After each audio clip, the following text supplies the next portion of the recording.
mise à jour de la Fédération Galactique, 17 janvier 2024. Bonjour à tous, merci d'être passés sur ma chaîne, j'espère que vous êtes tous heureux et en bonne santé.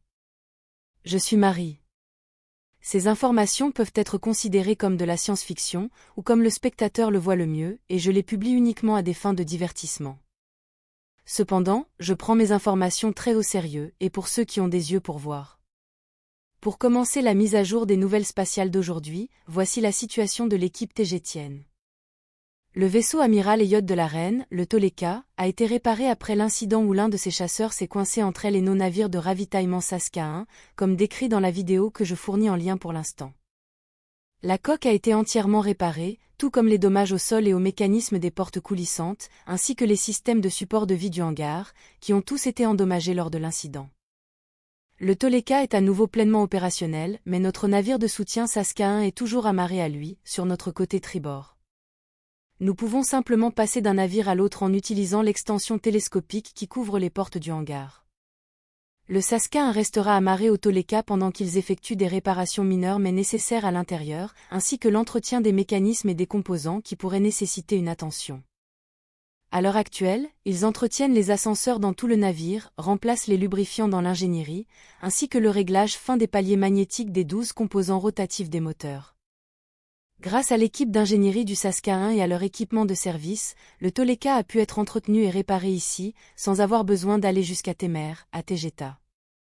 De plus, le vaisseau tégétien Vigilant Eagle est arrivé en orbite terrestre hier et s'est positionné à côté du Toleka. Selon la terminologie de la marine terrestre, il serait classé comme un type de destroyer qui escorte les porte-avions. Vigilant Eagle, traduit de la langue tégétienne, Teati-Hadza, mesure 320 mètres de long et est propulsé par 2 réacteurs .0, alimentant 4 turbines à jet de plasma contrarotative. Et oui, c'est un navire de guerre, entièrement armé et équipé, avec un équipage de 25 personnes.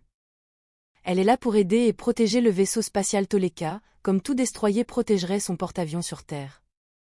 Contrairement à Saska 1, qui doit venir et repartir avec des fournitures et des pièces de rechange, Vigilant Eagle restera stationné ici, à côté du Toleka, à partir de maintenant, en aidant avec tout ce qui est nécessaire. Son équipage fonctionnera à bord de leur navire de manière indépendante, sans se mêler directement au Toleka, et fera également tourner leur personnel au fil des mois, pour éviter que l'un d'entre eux ne souffre d'épuisement professionnel. Dans les prochaines semaines, Saska 1 aidera Vigilant Eagle à installer les dispositifs électroniques et de communication nécessaires, d'origine humaine et fabriqués par l'homme, pour qu'ils puissent fonctionner efficacement ici en orbite basse terrestre, car il n'a aucun équipement humain installé à bord, car c'est la première fois que le navire opère près de la Terre. Quant au plan de l'équipage de Vigilant Eagle pour communiquer avec les humains ou coopérer avec des informations, cela reste une possibilité, mais pour l'instant ils doivent arriver et s'adapter à leur nouvelle mission ici. Au cours des 2 derniers mois, l'équipage du vaisseau spatial Toleka a été très surchargé et surmené car nous sommes trop peu nombreux pour un navire aussi grand, et à cause des récents incidents, donc si vous avez remarqué qu'il n'y a pas beaucoup d'activités venant des autres membres de mon équipe, comme Athéna, Dor Kalel ou Yazi, c'est la raison.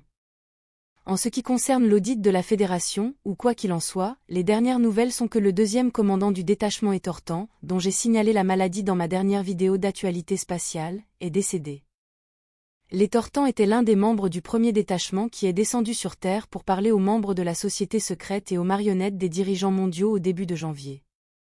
Bien que la cause de l'événement n'ait pas encore été officiellement divulguée, on dit que l'Étortan a attrapé quelque chose alors qu'il était à la surface de la Terre, en Antarctique. Leurs médecins n'ont pas pu sauver sa vie, je suppose que lorsque c'est l'heure de partir, aucune technologie n'est suffisante pour empêcher une créature de décéder. Comme le veut leur coutume, le corps a été embaumé et transféré sur l'un de leurs vaisseaux pour être ramené sur sa planète d'origine, que je ne suis pas autorisé à mentionner ici, mais qui se trouve dans la région de l'étoile Nouvelle-Orionis, dans la constellation d'Orion. Les Étortans viennent à l'origine, ou officiellement, de planètes en orbite autour de la grande étoile rouge Bételgeuse, également appelée Alpha Orionis, mais ils habitent plusieurs autres planètes en orbite autour d'autres étoiles de la constellation d'Orion, comme c'est le cas de ce diplomate décédé. Son assistant a maintenant été promu et les Étortans continueront leur mission auditive comme prévu. Cet incident a retardé le calendrier des Étortans, mais on m'a informé qu'ils reprennent maintenant leur travail, à partir d'aujourd'hui, le 17 janvier 2024, et ils ont commencé en insistant pour monter à bord du vaisseau Amiral Urma Avian 1, et une fois de plus, le roi Rour a répondu par un refus catégorique. Ils n'ont pas demandé à monter à bord d'un vaisseau tégétien, mais nous savons qu'ils nous appelleront dans les prochains jours. La reine Alnin leur refusera également l'accès aux 3 principaux vaisseaux tégétiens actuellement en orbite autour de la Terre, suivant l'exemple des Urma. Le détachement de la Fédération galactique des Étortans est prévu pour une autre réunion avec les représentants de la Terre à la surface de la planète, en présence, pour le dernier week-end de janvier, les 27 et 28. La dernière fois, on dit qu'ils ont rencontré des hauts gradés militaires de nations importantes. Je ne suis pas autorisé à les divulguer ici, mais vous pouvez imaginer lesquels. On dit qu'ils vont rencontrer plusieurs magnats de la technologie pour discuter des télécommunications avancées et de l'intelligence artificielle, et de la meilleure façon de les utiliser sur Terre. Je ne peux m'empêcher de soupçonner qu'ils mettent en place un système de contrôle mental beaucoup plus efficace sur Terre, alors qu'ils parlent également de transhumanisme, pour mettre en place des interfaces de communication entre l'esprit et la machine. Presque personne ne prévient la population que de tels systèmes signifient en réalité des interfaces de communication entre la machine et l'homme. Ce que je veux dire, c'est que la communication et les commandes circulent dans les deux sens. Tout comme l'homme peut contrôler la machine peut également contrôler l'homme, sur ordre de celui qui contrôle ces machines. Comme indiqué, la tendance actuelle est de remplacer plus ou moins progressivement les téléphones portables par des implants neuronaux interactifs qui permettront aux humains de faire partie de l'Internet des objets. Ils deviendront des cyborgs, au sens propre du terme. Mais pourquoi s'arrêterait-il là, je demande? Il n'y a aucun intérêt à dépendre encore d'un pourcentage de parties biologiques alors qu'ils peuvent être bien plus efficaces en travaillant uniquement avec des machines. Peut-être pensent-ils qu'en conservant un pourcentage de biologie, dans leur société cyborg transhumaniste super contrôlée, ils pourront préserver l'énergie créative de l'humanité et de toutes les créatures ayant une forte connexion à la source. Mais à ma connaissance, une telle société super transhumaniste ne serait pas susceptible d'attirer d'âme, donc l'individu n'aurait plus de capacité créative et de manifestation. À moins qu'il ne prévoie de donner aux âmes dans ces corps pucés une sorte d'illusion expérimentale, les faisant croire qu'elles contrôlent leur vie alors que ce n'est pas le cas. Mais en quoi cela diffère-t-il de la société super contrôlée par l'esprit qui existe sur Terre en ce moment, je me demande.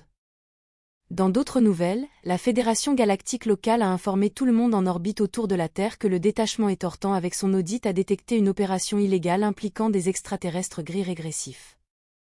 Ceux-ci se faisaient passer pour des gris jardiniers inoffensifs afin de mener une opération d'enlèvement à grande échelle où ils emmenaient leurs victimes hors de la planète sans retour possible. Ils se faisaient passer pour des gris amicaux afin de tromper les unités de patrouille de la Fédération galactique d'Alpha Centauri qui gardent la Terre. Ce qu'ils ont fait avec eux n'a pas été officiellement divulgué, mais nous pouvons tous imaginer qu'ils ne font rien de bon, c'est certain. Ces prélèvements ciblaient principalement de très jeunes individus, si vous voyez ce que je veux dire. Ce tournant positif des événements concernant ce que les Étortans font ici a servi à calmer plusieurs races d'étoiles crédules, qui sont ici en orbite terrestre après avoir entendu des rumeurs selon lesquelles le détachement Étortan pourrait ne pas être aussi positif qu'on leur dit. Bien que ce qu'ils ont rapporté semble possible et logique, cela ressemble aussi à une campagne de publicité pour obtenir le soutien et la coopération de races telles que les Tégétiens et les Urma, qui ne coopèrent pas, et pour éviter que cette tendance ne se propage à d'autres races, comme les Syriens, les Sasani et les Yael qui posent maintenant trop de questions aux Étortans. C'est tout pour mon rapport actuel, je vous tiendrai informé de tout développement ultérieur. Comme toujours, merci de regarder ma vidéo d'actualité du Toleka et de liker, partager et vous abonner, j'apprécie beaucoup, et j'espère vous voir ici la prochaine fois. Prenez soin de vous. Avec beaucoup d'amour, votre amie Marie Soirou.